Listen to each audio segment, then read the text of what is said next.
بہت سارے لوگ ہیں جن کو دشمن آل رسول کہا جاتا ہے.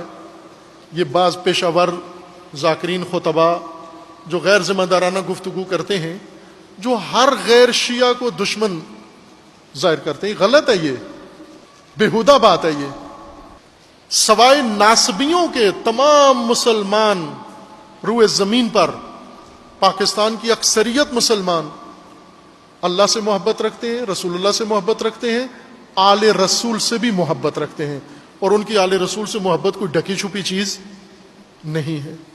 آپ اپنی فیس کے لیے، اپنی روٹیوں کے لیے ہر ایک کو دشمن اور ہر ایک کو دشمن اہل بیت، وہ کیسے دشمن اہل بیت بنا دیا؟ جبکہ وہ، اب آپ مجھے بتاؤ، 1,00,000 روپیہ لے کر آل رسول کے لیے 2 جملے کہنا، یہ محبت رسول ہے؟ یا اپنی ساری زندگی کی بنائی ہوئی عزت و شہرت آل رسول کی محبت میں نچھاور کر دینا، یہ محبت رسول ہے؟ میں پاکستان کی مثال دیتا ہوں. آپ یہ جو بےہودہ بیٹھ کر سٹیج پہ ہر ایک کو دشمن اہل بیت کہہ رہا ہے، آپ نے تو اہل بیت کے جھوٹ سے، مکر و فریب سے نام لینے کے بھی لاکھوں روپے لیے ہیں. تم نے ایک ایک مجلس کا 1.5 لاکھ روپیہ لیتے ہیں.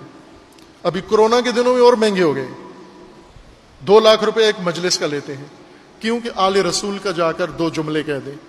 یہ اپنے آپ کو محب اہل بیت کہہ رہے ہیں. اور وہ دیکھو، آپ سارے جانتے ہو مولانا طارق جمیل صاحب کو، پوری دنیا میں کتنی شہرت ہے، کتنی عزت ہے، کتنا احترام ہے، سب کچھ ہے یا نہیں ہے؟ یہ تو کوئی نہیں کہہ سکتا کہ نہیں ہے. شہرت نہیں ہے، عزت نہیں ہے، احترام نہیں ہے، سب مانتے ہیں. لیکن یہ سب کچھ کدھر اس کی پرواہ نہیں کی، نہ اس شہرت کی پرواہ کی، نہ اس احترام کا پرواہ کیا، نہ اس عزت کی، نہ سب کسی چیز کی پرواہ نہیں کی. اور آ کر ببانگ دوہل دنیا کے سامنے، چند دن پہلے ہم حاضر ہوئے ان کی خدمت میں، تو وہاں بھی یہ سنایا انہوں نے. یہ واقعہ آ کر سٹیج کے اوپر بیٹھ کر کیا کہا کہ میں امام حسین کا صدیق مراسی ہوں. میں آل رسول کا صدیق مراسی ہوں. پھر انہوں نے بتایا بھی کہ یہ میں نے کیوں کہا. اس لیے کہ مراسی جو بڑے خاندان والے ہیں، چودھری سادات، ان کے شجرے مراسیوں کو یاد ہوتے ہیں. تو یہ جگہ جگہ میلے ٹھیلے میں ان کا پورا شجرہ لوگوں کے سامنے ہاتھ لہرا کے تو پیش کرتے ہیں. تو کہا کہ ایک دن اسی طرح یہ شخص جس کا نام صدیق تھا، یہ آیا یا کوئی اور ان کے ڈیرے پر، اور آ کر ان کے اجداد کا دعا دے رہا تھا کہ ڈیرے آباد ہوں اور سکھی رہو اور فلاں رہو. اور وہ شجرہ یاد کرنے لگا، یہ فلاں کا بیٹا، فلاں کا بیٹا، فلاں کا. تو میں نے کہا کہ یہ دیکھو، یہ شخص صرف ہماری خوشنودی حاصل کرنے کے لیے ہمارے اجداد کا نام لے رہا ہے،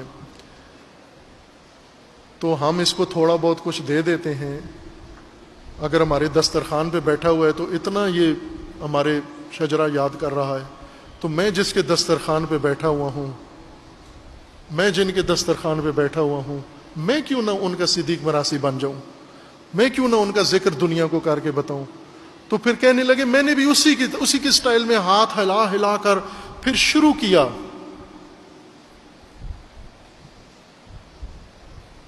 شجرہ، پاکیزہ شجرہ مطہرہ سارا ذکر کیا. اب ان کو آپ کہو گے یہ دشمن اہل بیت ہے؟